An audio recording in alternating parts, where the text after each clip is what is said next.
Este es un mensaje del pastor John MacArthur, traducido y predicado en español para el mundo de habla hispana. Como usted sabe, estamos en un estudio de 2 de Pedro y quiero invitarlo a abrir su Biblia, si es tan amable, en 2 de Pedro capítulo 1. Y conforme avanzamos a lo largo de este primer capítulo, estamos estudiando bajo el tema general nuestra fe preciada, nuestra fe preciada. Hemos llegado a la sección del versículo 5 al 11, 2 de Pedro 1, 5 al 11.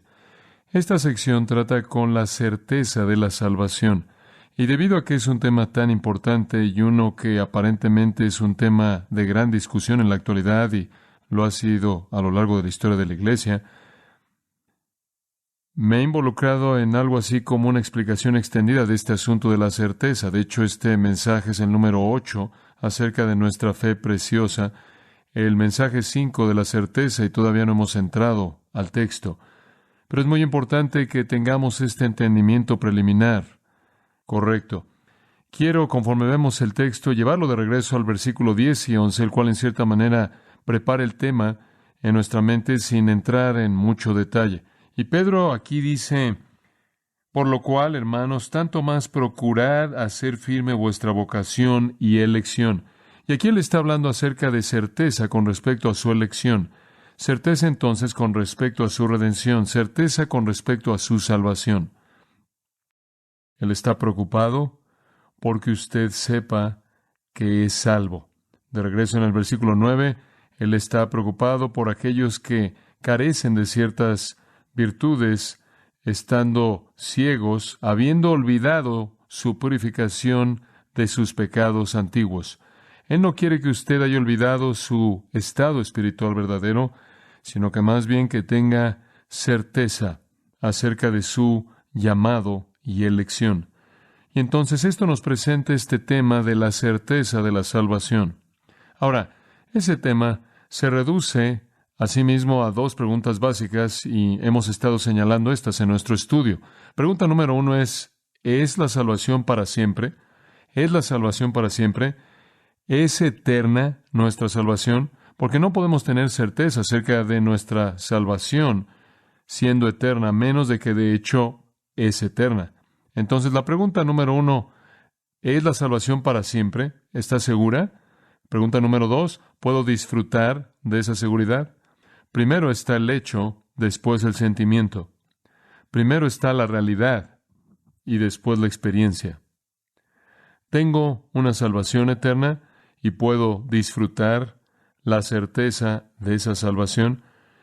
Como hemos señalado, estos dos asuntos están relacionados de manera inseparable, porque si la salvación no es eterna, entonces no puede haber un sentimiento verdadero de certeza. Si es posible perder mi salvación, entonces voy a tener mucha dificultad en disfrutar de mi certeza. Si mi salvación puede ser temporal, entonces en el mejor de los casos, mi certeza también es temporal. Si por otro lado mi salvación es eterna, mi certeza puede ser permanente. Este asunto en particular, de nuevo, fue traído a mi mente en los últimos días conforme he estado leyendo la biografía cuidadosa y excelente de Jan Murray de Jonathan Edwards.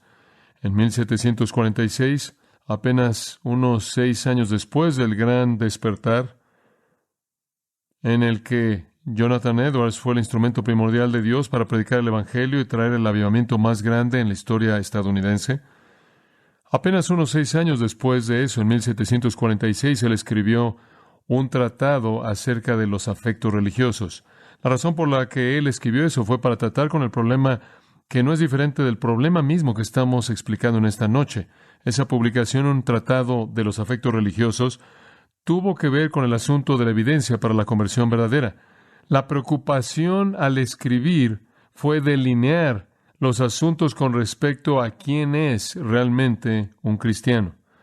En el drama explosivo de 1739-1740, los años del gran despertar, parecía como si las conversiones estaban sucediendo en grandes números. No tomó mucho tiempo después de esos años para comenzar a darse cuenta de que habían algunas personas que habían afirmado conversiones que no eran reales. Hubieron muchos excesos, hubieron personas que se involucraron en el emocionalismo y las experiencias emocionales, que en ciertas maneras llegaron a ser un precursor de la carismanía contemporánea. Hubieron personas que afirmaron tener experiencias válidas y reales con Jesucristo, pero cuyas vidas no demostraron ninguna evidencia para verificarlo. De esta manera, hubieron aquellos que estaban entonces atacando el gran despertar y diciendo que no era nada más que un baño grande emocional y no había nada real al respecto. Y entonces, en parte, en defensa de la conversión verdadera y en parte para exhibir la conversión falsa, Jonathan Edwards tomó su pluma y escribió un tratado de los afectos religiosos. Y su propósito fue presentar la evidencia para la conversión verdadera. Y resumiéndolo de manera muy simple, la prueba suprema, dijo Edwards, de una conversión verdadera son afectos santos. Celo por cosas santas, anhelos hacia Dios, anhelos hacia la santidad, deseos por la pureza. Y él realmente tocó el corazón de la conversión verdadera. Y en su corazón hay un conjunto de deseos nuevos. Eso es lo que él dijo. Él dijo, en donde hay conversión verdadera hay un celo por cosas santas. Él había estado muy preocupado por las falsificaciones satánicas de conversiones durante el gran despertar. Y entonces él quiso distinguir entre lo que él llamó operaciones salvadoras del Espíritu Santo y operaciones comunes del Espíritu Santo. Las operaciones salvadoras del Espíritu Santo obviamente produjeron salvación. Las operaciones comunes del Espíritu Santo, dijo él, pueden hacer que los hombres sean sobrios, arrestarlos en términos de cautivarlos, convencerlos de pecado, incluso pueden llevarlos a lo que a primera vista parece ser arrepentimiento y fe. Sin embargo, estas influencias se quedan cortas de una renovación salvadora interna. Fin de la cita. Entonces, la tesis primordial de esto, una de las obras más grandes de literatura estadounidense, francamente, por no decir nada de la teología, la tesis primordial de esta obra clásica es que la santidad y la búsqueda de la santidad están involucradas de manera necesaria desde el comienzo mismo de la salvación verdadera. La gracia salvadora, plantada en el corazón en el tiempo del nuevo nacimiento es, dijo él, un principio de acción o práctica santas. Usted oyó a los jóvenes en el bautisterio esta noche diciéndole que desde que vinieron a Jesucristo tuvieron un deseo por obedecer a Dios, tuvieron afectos santos. En la simplicidad de su fe joven, tienen un deseo por hacer lo que es correcto, tienen un anhelo por conocer a Dios, seguir a Dios, buscar la santidad. La gracia plantada en el corazón, dijo Edwards, produce acción santa. De hecho, él dijo, conforme el principio de evidencia de la vida es el movimiento, así el principio de evidencia de la gracia salvadora es la práctica santa. Él dijo que la salvación verdadera siempre produce un cambio de naturaleza que permanece en un convertido verdadero. Por lo tanto, en donde una profesión de conversión no está acompañada de santidad de vida, se debe entender que el individuo del que se habla no es un cristiano. Ahora, históricamente, él sabía que habían dos alternativas. La alternativa número 1 era esta: la naturaleza permanente de la regeneración en realidad y experiencia. Esa fue la alternativa número 1, teológicamente. Usted podía creer en la naturaleza permanente de la regeneración, tanto en realidad como en experiencia. En otras palabras, si usted fue salvo de manera genuina, usted fue salvo para siempre y usted experimentaría los anhelos que buscan la santidad para siempre, hasta que usted fuera hecho santo. La postura alterna fue esta: la naturaleza temporal de la regeneración, tanto en realidad y en experiencia. La otra postura decía, no, la salvación es temporal, podría usted perderla. Es temporal en su realidad, es temporal también entonces en su experiencia. Si usted se cae de ella, usted ya no experimentará esos anhelos. La teología literalmente se había reducido a esas dos perspectivas. Estaban las personas tradicionales, reformadas, calvinistas, que decían, la naturaleza permanente de la regeneración, en realidad y experiencia, es lo que la Biblia enseña. Y después estaban los wesleyanos arminianos, y John Wesley mismo se volvió un protagonista en contra de Edwards, quien dijo, no, la naturaleza temporal de la regeneración, tanto en realidad y experiencia. Señalo esos dos porque esas son las únicas dos alternativas. No obstante, en la actualidad tenemos una nueva. Alternativa número 3. La alternativa número 3 es naturaleza permanente de regeneración en realidad, naturaleza temporal de regeneración en experiencia. ¿De dónde salió eso? ¿Quién sabe? No de la Biblia. Pero hay aquellos en la actualidad que dicen que mientras que su salvación es eterna en realidad, podría ser únicamente temporal en experiencia. ¿Usted entiende lo que estoy diciendo? Esta es una nueva teología. Esta es una teología que Jonathan Edwards no se molestó en tratar a ningún grado significativo, aunque creo que las raíces ya estaban existiendo incluso en su día. No creo que Edwards habría apoyado eso, sé que Wesley no habría apoyado eso. Edwards nunca habría aceptado que la experiencia de buscar la santidad podría ser temporal, aunque su salvación es permanente, y Wesley nunca habría aceptado que su salvación es permanente. Entonces, tenemos algo nuevo hoy día. Tenemos una nueva doctrina que dice que usted puede ser salvo para siempre, pero los anhelos por la santidad podrían ser solo temporales. Y usted podría volverse un incrédulo, un agnóstico, un ateo, un réprobo, vivir como quisiera. Jonathan Edwards dijo, y esta es la tesis de todo su tratado de los afectos religiosos, los verdaderamente salvos buscan la santidad. No siempre son tan santos como deberían serlo, pero lo buscan. Son el tipo de personas de Romanos 7 que anhelan hacer lo que es correcto, incluso si no lo hacen. Tienen anhelos santos, aspiraciones santas y afectos santos. Él afirmó entonces que la evidencia de la realidad de la salvación de uno era simplemente y de manera amplia, y cito, el amor y búsqueda de la santidad. Eso le enseñó, es la marca distintiva de un cristiano y por lo tanto de manera singular la mejor manera de mostrar la realidad de una condición espiritual y de esta manera la fuente de la certeza. Él dijo, mientras que la experiencia de un cristiano joven podría ser como un caos confuso, él todavía va a seguir la santidad. Y los afectos religiosos difieren de los afectos falsos en que los verdaderos siempre están relacionados con la santidad, esto es, con hacer lo que es correcto, con buscar lo que honra a Dios. Permítame citar a Edwards de sus afectos religiosos. Los hombres naturales no tienen sentido de la piedad y excelencia de las cosas santas, por lo menos para su santidad. Pero para los santos, la santidad es lo más dulce y agradable que puede encontrarse en el cielo o en la tierra. Cuando las personas son poseídas por afectos falsos y piensan que están fuera del peligro del infierno, se les quita la carga de la cruz, se salvan a sí mismos del problema de deberes difíciles y se permiten más el disfrutar su comodidad y sus lujurias.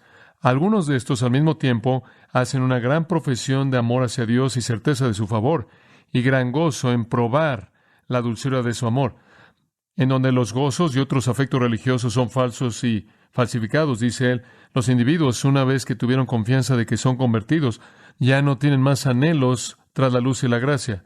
Viven en base a su primera obra o alguna experiencia elevada que es pasada, y hay un fin a su clamor y esforzarse en buscar a Dios y la gracia. Pero los principios santos que actúan en un santo verdadero tienen una influencia mucho más poderosa para motivarlo a ser apasionado en buscar a Dios y la santidad. Fin de la cita. Ahora, esas son muchas palabras para usted. Lo que él básicamente está diciendo es que el cristiano falso hace una profesión, pero no tiene anhelos santos. El cristiano verdadero hace una profesión y tiene anhelos santos. No siempre hago lo que quiero, pero quiero hacer lo que Dios quiere. No siempre hago lo que deseo, pero siempre quiero hacer lo que Dios desea. Y cuando mi deseo es el mismo que el de Él, no significa que mi carne también va a cooperar. Pero mis anhelos santos son evidencia de regeneración. Y entonces Jonathan Edwards insistió en que la obra de Cristo en la justificación siempre estaba acompañada por la obra del Espíritu Santo en la santificación. Y separar esas dos era cometer una violación terrible tanto para la Escritura como para los propósitos de Dios en la redención. La gracia gratuita y la práctica santa, dijo él, no son incoherentes, sino que están unidos de manera perfecta. Incluso como la señal primordial de la vida es el movimiento, la señal primordial de la gracia salvadora es movimiento santo, movimiento hacia la santidad. En el año mismo, por cierto, en el que el Tratado de los Afectos Religiosos fue publicado, 1746, un hombre llamado el reverendo Philemon Robbins lo atacó y dijo que la única evidencia real de salvación verdadera es algún tipo de sentimiento basado en una experiencia. Normalmente la experiencia en el momento de la conversión. Ahora, eso presenta este concepto erróneo de que el estado verdadero de una persona es conocido por una experiencia pasada en lugar de que sea por una búsqueda actual de cosas santas. Jonathan Edwards entonces siguió hablando de la certeza y dijo, su certeza entonces está basada en el hecho de que usted ve en su vida la búsqueda de cosas santas. Esa es la sustancia de su certeza. Ahora, ya hemos afirmado en nuestro estudio de la Escritura que la salvación es eterna, ¿verdad? Que si usted tiene fe salvadora, usted es salvo para siempre. La única pregunta que queda es entonces, ¿acaso mi fe fue fe salvadora? ¿Acaso mi fe fue real? ¿Cómo es eso? Pregúntese si tiene un anhelo por cosas santas. Pregúntese si usted busca esas cosas que honran a Dios. Pregúntese si usted anhela hacer su palabra, si usted ama su ley y se deleita en ella. Pregúntese si usted está muy molesto por su pecado porque usted tiene afectos santos como esos. Sí, Edwards estaría de acuerdo. Él diría, sí, la fe en Cristo es suficiente para la certeza. Sí, la fe en Cristo es suficiente para la certeza si usted sabe que su fe es real. ¿Cómo sabe usted que es real? Por el amor de las cosas santas. Por el amor de cosas santas. Ahora, esto es precisamente el punto de Pedro. Jonathan Edwards está en línea con el apóstol Pedro. ¿Qué está diciendo Pedro? Regrese al versículo 5 del capítulo 1. Veámoslo. Ahora, dice él, habiendo ya discutido asuntos de salvación en los primeros 4 versículos, en el versículo 5, él dice, vosotros también, poniendo toda diligencia por esto mismo, añadid a vuestra fe virtud, a la virtud conocimiento, al conocimiento dominio propio, al dominio propio paciencia, a la paciencia piedad, a la piedad afecto fraternal, y al afecto fraternal amor. ¿Qué quieres decir? Bueno, simplemente todas estas cualidades las tienes que buscar. Porque si estas cosas están en vosotros y abundan, 2 cosas pasan. 1, no os dejarán estar ociosos ni sin fruto en cuanto al conocimiento de nuestro Señor Jesucristo. 2, no tendrán la vista muy corta ni ciego acerca de su condición espiritual verdadera. Como puede ver, el punto es que si usted añade estas cosas a su vida, y estas son todos asuntos de afectos santos, si usted está anhelando la excelencia moral, el conocimiento, el dominio propio, la perseverancia, la piedad, el afecto fraternal, el amor, 2 cosas van a pasar. Usted va a comenzar a ser fructífero. En segundo lugar, usted no va a olvidar que usted es salvo. Entonces la certeza, Pedro dice, depende de afectos santos. La búsqueda de la santidad. Y vamos a entrar en eso en cierto detalle. Antes de que hagamos eso, quiero que regresemos al texto que hemos estado viendo en Primera de Juan, porque este es el punto entero de Juan también. Quiero que vayamos a Primera de Juan. Ahora, ya hemos afirmado el principio número 1, que la salvación es para siempre. Ya hemos afirmado el principio número 2, que usted debe disfrutar de la certeza de esa salvación eterna. Lo que Jonathan Edwards dice es que si usted quiere disfrutar su salvación y estar seguro de que es salvo, entonces vea su vida y vea si tiene afectos santos, si usted busca la santidad. Pedro dice, si estás añadiendo todas estas cosas y buscando todas estas cosas y siendo diligente en todas estas cosas y vas a ser fructífero, entonces vas a verte y no vas a olvidar que fuiste salvo. Vas a saber. Bueno, Juan esencialmente dice lo mismo. Juan, en su primera epístola en su totalidad, delinea los factores de dicha búsqueda. Pedro dice, involucra fe y conocimiento y dominio propio, y perseverancia, y piedad, y afecto fraternal, y amor. ¿Y quieres saber una cosa? Juan dice básicamente lo mismo. Nada más que Juan lo dice en mucho más detalle. Juan delinea esos mismos elementos que identifican los afectos santos. La búsqueda de la santidad, lo cual es característico de los regenerados. Ahora, ya cubrimos los primeros 5. Hicimos una serie de preguntas que nos ayudan a entrar al texto de Juan. Pregunta número 1, permítame tan solo dárselas rápidamente. Las primeras 5 ya las cubrimos. ¿Cómo sabe si usted está buscando la piedad? ¿Cómo sabe si usted tiene afectos santos? ¿Cómo sabe si usted está anhelando a Dios y buscando su voluntad y su camino y lo que es correcto? ¿Cómo sabe si usted pertenece a Dios? ¿Cómo sabe si usted realmente es salvo? Pregunta número 1, ¿está disfrutando de comunión con Cristo y el Padre? Eso es bastante básico. Recuerden, en el capítulo 1 él habla de nuestra comunión que es con el Padre, versículo 3, y con su Hijo, Jesucristo. Y después él habla de eso en el capítulo 5, versículo 1, el que ama al Padre, ama al Hijo que es nacido de él.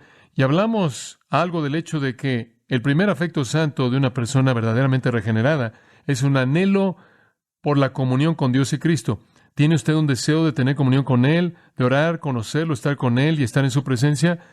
Esta es la experiencia de la vida abundante, rica de gozo, paz, amor, propósito. Y si usted está buscando eso, ese es un afecto santo.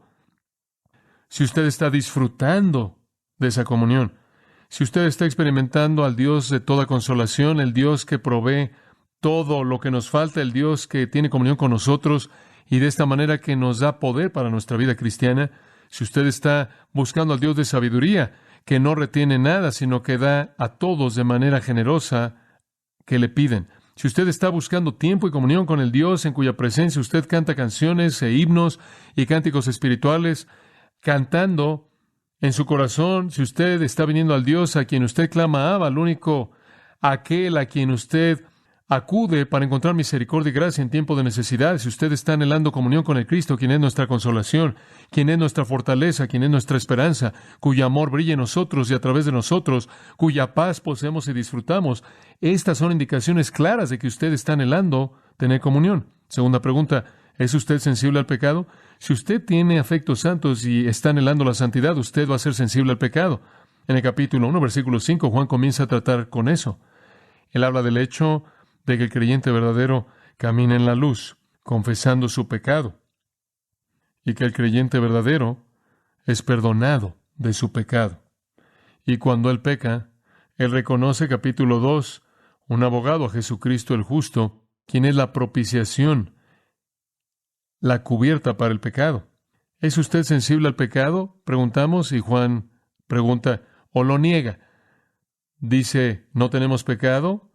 Si usted dice eso, usted hace de Dios mentiroso. No, una de las evidencias de los afectos santos es un odio hacia el pecado en mi propia vida.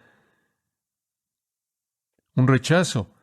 Pregunta número 3 para indicar afectos santos. ¿Es usted obediente a la palabra de Dios? Vimos eso, ¿no es cierto? En el capítulo 2, versículo 3.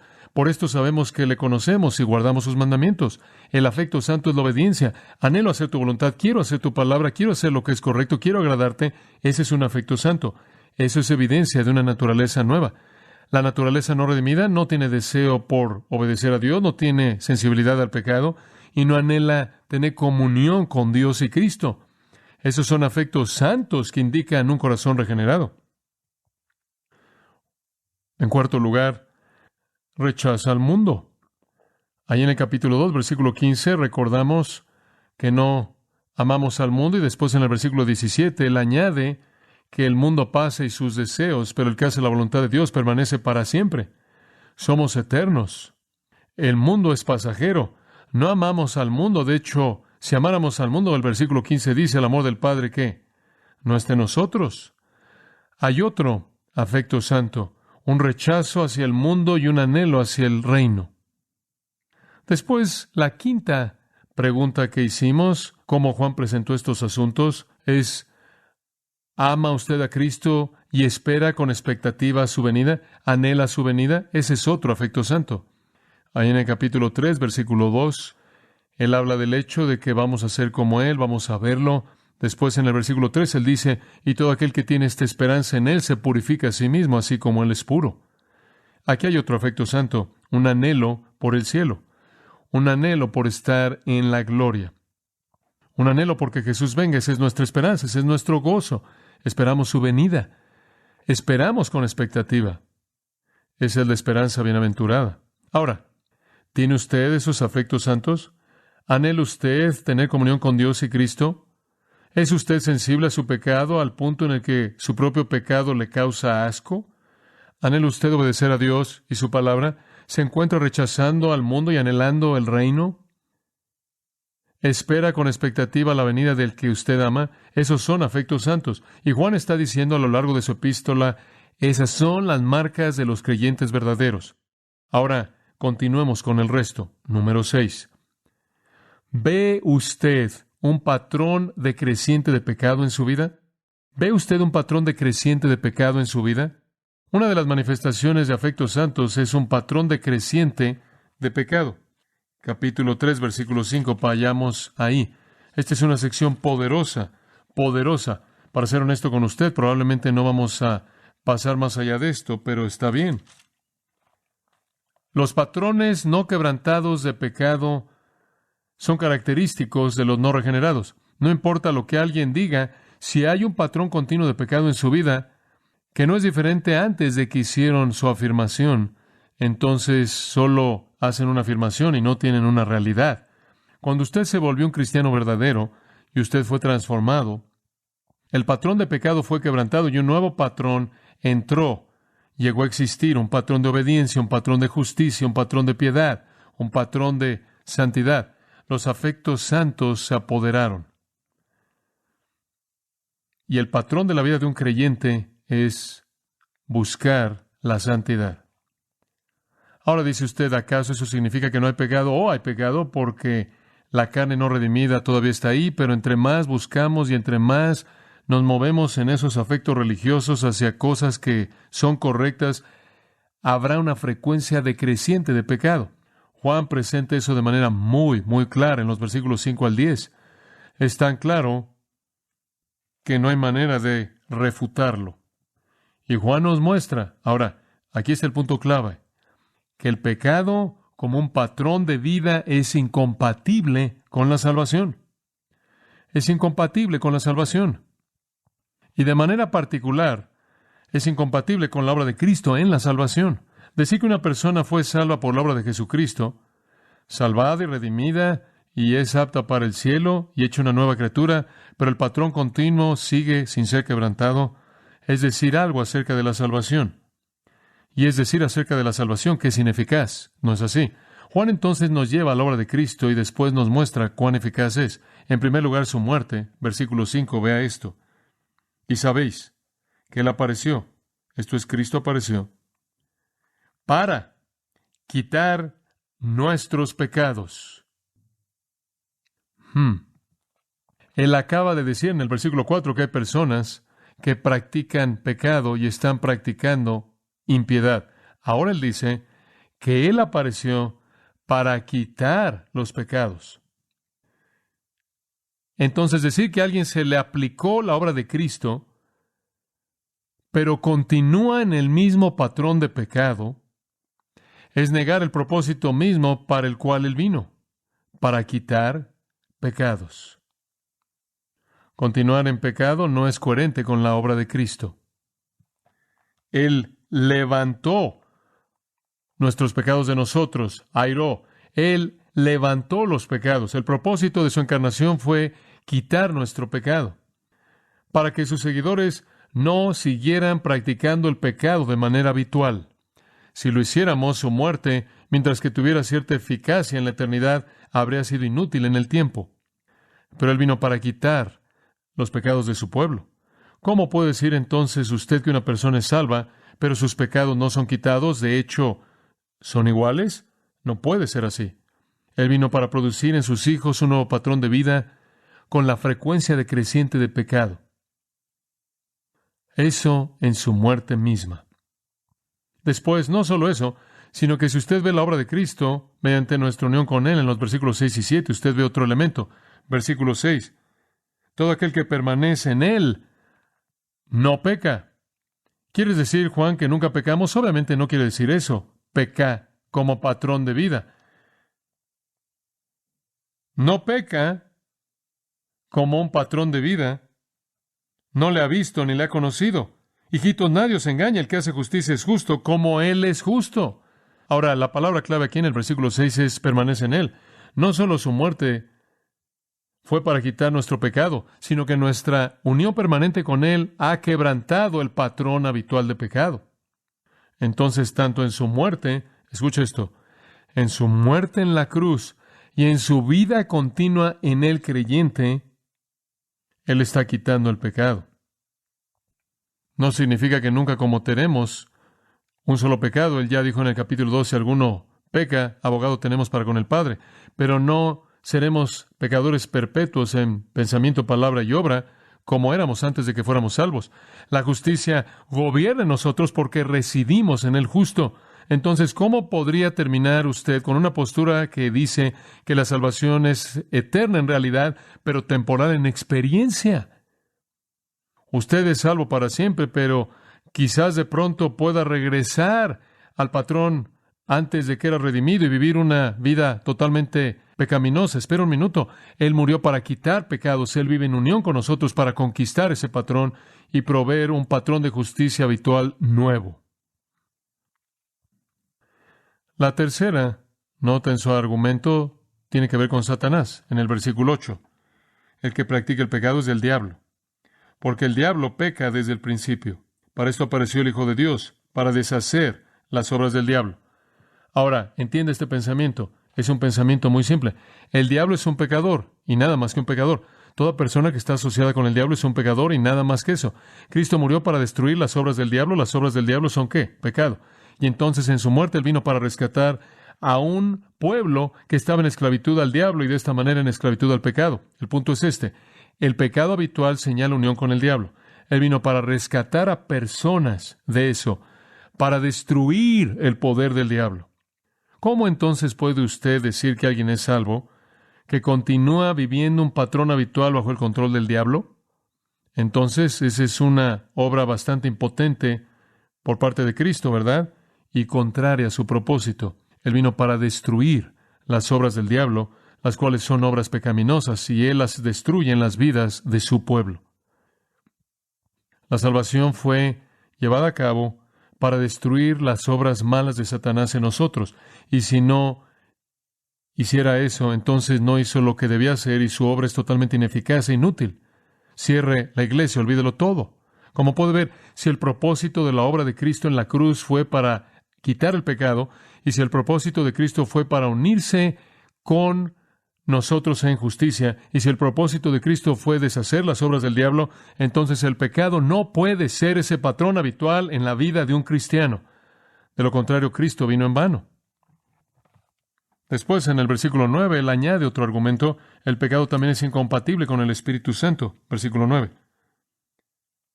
Todo aquel que es nacido de Dios, nadie, continuamente, habitualmente, practica el pecado. ¿Por qué? Porque la simiente de Dios permanece en él y no puede pecar porque es nacido de Dios. En esto se manifiestan los hijos de Dios y los hijos del diablo. Todo aquel que no hace justicia y que no ama a su hermano no es de Dios. En el versículo 9 él dice, mira, el nuevo nacimiento, hay una simiente plantada y sabemos que la gente es el Espíritu Santo, somos nacidos del Espíritu. Y el Espíritu viene y planta esa semilla, una nueva naturaleza, un nuevo principio de vida, una nueva disposición, la semilla misma de Dios, su semilla, y esa obra del Espíritu Santo significa una forma de vida nueva comenzado. Nuestro nacimiento sobrenatural de la semilla de Dios nos trae la vida de Dios. El Espíritu Santo nos regenera con esa nueva semilla, y esa nueva semilla produce un nuevo tipo de vida. Así como la semilla en el suelo produce un cierto tipo de vida, la nueva semilla produce una vida justa y rompe el patrón de pecado habitual. Al nacer del Espíritu de Dios no podemos pecar de manera continua. Entonces véalo desde el punto de vista de la muerte de Cristo, véalo desde el punto de vista de la vida de Cristo con nosotros, véalo desde el punto de vista de aplastar a Satanás, véalo desde el punto de vista del Espíritu de Dios en su obra regeneradora. de cualquier punto de vista que usted lo vea, el patrón de pecado habitual es ¿qué? Quebrantado. Quebrantado. Entonces, ¿qué está diciendo Juan?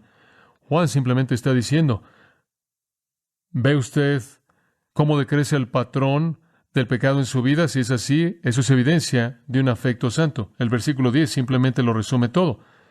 Hay una diferencia obvia entre los hijos de Dios y los hijos del diablo. Es obvia. Él usa la palabra obvia. Usted practica justicia, usted es de Dios. ¿No lo hace? Entonces no lo es. De manera simple y clara. Entonces estaríamos de acuerdo, ¿no es cierto?, con Jonathan Edwards. La regeneración es eterna, en realidad, eterna en experiencia. ¿Por qué? Porque la realidad es una realidad de transformación total. Nacidos de Dios no podemos pecar continuamente. Si usted ve victoria sobre el pecado en su vida, si usted ve motivos justos, deseos justos, palabras justas, obras justas, no van a ser todo lo que deben ser, pero ciertamente no son lo que solía ser, entonces tiene vida eterna. Disfrútela. ¿Sabe usted que la comunidad cristiana está llena de personas que tienen poca o nada de certeza de su salvación? Continuamente soy acusado, de manera impresa y en cintas y en muchos lugares, de robar la certeza de la gente, de hacer que los cristianos se sientan inseguros. No quiero hacer que los cristianos se sientan inseguros.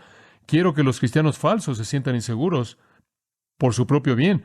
No quiero que usted esté inseguro. Quiero que esté seguro. Si usted es un cristiano verdadero, quiero que esté abrumado de certeza. Y no estoy diciendo que tiene que vivir una vida perfecta para estar seguro de que es salvo.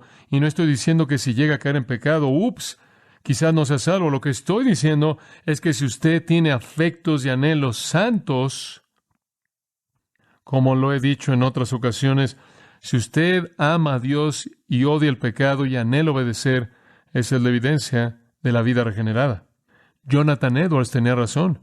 Él estaba profundamente cargado, porque a partir del gran despertar vino una iglesia que se expandió, y en esa iglesia que se expandió vino el reconocimiento de que había todo tipo de excesos emocionales, y personas desmayándose y entrando en un estado de trance y diciendo que tenían experiencias extrañas y raras, personas que hicieron profesiones y confesiones momentáneas, y necesitaba ver una delineación cuidadosa de lo que era verdadero y de lo que era falso, no solo por el bien de aquellos que no eran verdaderamente salvos, de que su certeza falsa podía ser quitada, sino para la gloria de Dios, porque algunas personas estaban diciendo que el gran despertar en su totalidad fue una farsa, y él quería preservar la integridad de la obra de Dios en esos años gloriosos. Y entonces él dijo, debemos distinguir entre lo verdadero y lo falso. Y a partir de esa gran mente y corazón y conocimiento de la Escritura, vino la verdad simple de que donde hay afectos santos hay evidencia de vida regenerada. Eso es precisamente lo que Pedro está diciendo. Esa es la razón por la que él está diciendo, debes buscar esas cosas si vas a disfrutar de certeza. Eso es precisamente lo que Juan está diciendo. Usted debe ver la evidencia de la búsqueda de esas cosas si usted va a saber si pertenece o no a Cristo.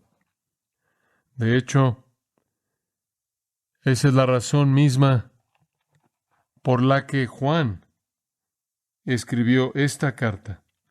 Eso es lo que siempre tuvo en mente. Capítulo 5, versículo 13. Estas cosas os he escrito a vosotros que creéis en el nombre del Hijo de Dios, para que sepáis que tenéis vida eterna. El Señor no quiere que usted carezca de certeza en su salvación. El Señor no quiere eso. Lo primero que usted debe entender es que su salvación es eterna. La segunda cosa, que usted tiene la fe que asegura esa salvación eterna y puede disfrutar de esa confianza. Y Juan ha escrito estas cosas no para quitar nuestra certeza, sino para dárnosla. Y Pedro escribió no para quitar nuestra certeza, sino para dárnosla, si somos reales. Si no lo somos, entonces estas son herramientas eficaces para mostrarnos la realidad de nuestra certeza falsa. Bueno, inclinémonos juntos en oración. Padre, te agradecemos porque cuando tú enviaste a tu Hijo, tú lo enviaste para que tuviéramos vida y la tuviéramos de manera abundante. Y esa parte de la vida abundante es la certeza. Porque ¿cómo sería posible que disfrutáramos de nuestra vida cristiana si ni siquiera pudiéramos estar seguros de que nos dirigimos al cielo? Y entonces tú simplemente nos cargaste de verdad acerca de la certeza. Padre, gracias, porque podemos tener certeza desde el momento mismo de la fe salvadora, si esa fe salvadora es real, porque habrán afectos santos, anhelos santos. No solo el sentido de, hombre, escapé del infierno. No solo la idea de que, bueno, ahora estoy del lado de Dios y Él no me va a castigar. No solo la idea de que, bueno, ahora quizás mis problemas están resueltos. No solo la idea, bueno, ahora pertenezco a este grupo de personas amables. No, la salvación verdadera es indicada por esos afectos santos y creemos que están ahí en el comienzo mismo, Padre, y crecen, se expanden y se enriquecen. Y te agradecemos por esa confianza y porque no has buscado quitarnos nuestra certeza, sino que la multiplicas para que tengamos vida y la tengamos en abundancia.